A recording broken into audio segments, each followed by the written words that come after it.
ষোড়শ অর্থ কমিশনের কাছে টিটিএডিসির উন্নয়নের লক্ষ্যে ৩ দফা প্রস্তাব রেখেছে আইপিএফটি।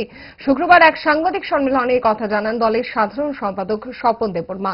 তিনি বলেন, কমিশনের মাধ্যমে রাজ্য সরকারের কাছে প্রস্তাব করেছেন রাজস্ব দপ্তর থেকে ডিজাস্টার ম্যানেজমেন্ট নামে আরেকটি দপ্তর তৈরি করতে হবে। ১২৫তম সংবিধান সংশোধনী বিলের মাধ্যমে ডিজাস্টার ম্যানেজমেন্ট দপ্তরকে এডিসির হাতে দিতে হবে।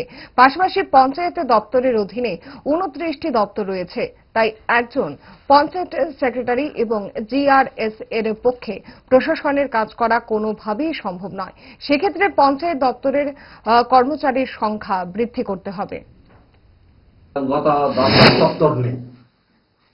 রাজ্য সরকারের কাছে আমাদের 16 ফাইন্যান্স কমিশনের মাধ্যমে আমাদের প্রস্তাব থাকবে রেভিনিউ দপ্তর থেকে আলাদা করে ডিজাস্টার ম্যানেজমেন্টকে আরেকটা দপ্তর তৈরি করতে হবে।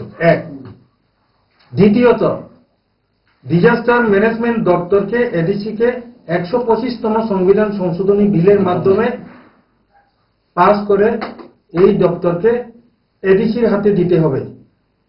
৩ নম্বর, পঞ্চায়েত দপ্তর ২৯টা দপ্তরের কাজ করে থাকে। একজন পঞ্চায়েত সেক্রেটারি এবং জিআরএস কোনো দিন ২৯টা দপ্তরের কাজ এত বড় লোড নিতে অসম্ভব হিমশিম খাচ্ছে। এটা আমাদের যে অভিজ্ঞতা, আমরা দুজনই টিসিএস অফিসার, আমাদের অভিজ্ঞতাও আছে। তো ওই জায়গাতে অন্যান্য রাজ্যের মতো কেরানি, ডাটা এন্ট্রি অপারেটর থেকে শুরু করে যার যার দরকার স্টাফ ওইখানে স্ট্রেংথ বাড়তে হবে। এই 3টা বিষয়টাই আমরা 16 ফাইন্যান্স কমিশনের কাছে দাবি জানাচ্ছি।